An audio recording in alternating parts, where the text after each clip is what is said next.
2 Corinthiens chapitre 6 au verset 10. Comme attristés, nous sommes toujours joyeux. Comme pauvres, nous sommes toujours riches. Enrichissons plusieurs, comme n'ayons rien, et nous possédons toutes choses.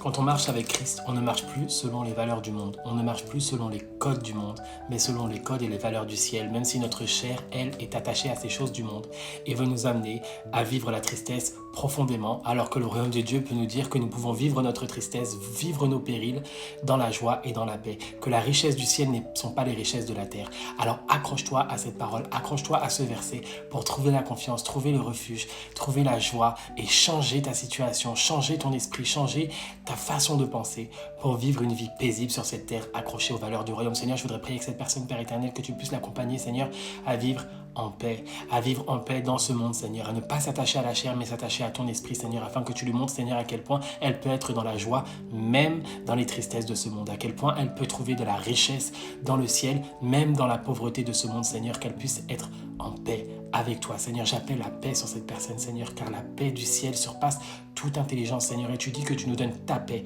pas comme la paix donne le monde, mais comme ta paix est bonne et juste, celle qui vit en nous, qui demeure éternellement et qui nous aide à porter les épreuves avec joie. Et toi, tu dis que tu es bon pour nous et que tu portes nos fardeaux. Alors Seigneur, je prie Seigneur que tu viennes porter les fardeaux de cette personne, porter les fardeaux de mon frère et de ma sœur. Père éternel, j'ai prié dans le nom de ton Fils Jésus. Amen.